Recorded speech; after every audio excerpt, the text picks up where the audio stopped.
Hello and welcome back to my channel. My name is Sonia and this is Nunez Crafty Life.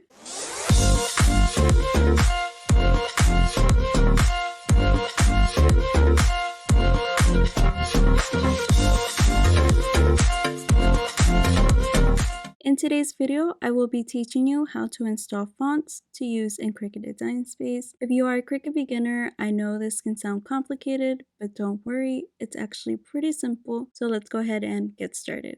Okay, so for this example, I'll be using one of my favorite websites to get fonts from, and that is dafont.com. Here you can find a ton of different fonts. There's different categories, so I highly recommend you spend some time exploring all it has to offer. I'm also going to link my favorite places to get fonts from in the description box below, so make sure you check that out. So once you find one you like, you can click on it and see all the details.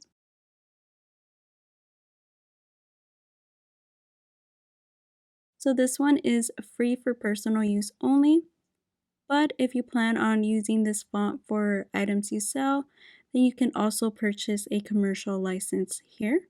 Also, a quick tip, if you have a small business or you are starting one, it might be a good idea to keep track of the fonts you have purchased commercial licenses for and which fonts you have installed for personal use only on a spreadsheet or a Word document that you can quickly reference as needed.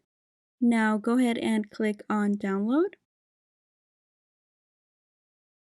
Once it finishes downloading, click on the file to open it.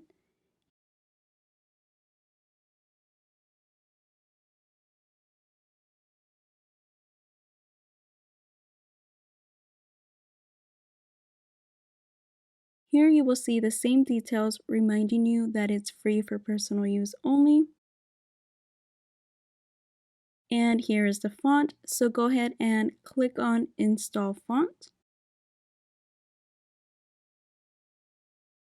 Once that's finished, go ahead and open up Cricut Design Space. If you have any Design Space tabs already open, make sure you close them up and open up a new Design Space window. Now you can go ahead and open up your text box, type something in, and then click on Fonts and search for the font you installed by typing in the name of it into the search bar. This one is called Goldie Rainbow, and here it is. And that is all for this video. I hope that you enjoyed it and learned something new. If you liked it, please give it a thumbs up, and of course, I would love it if you subscribed. Thank you so much for watching.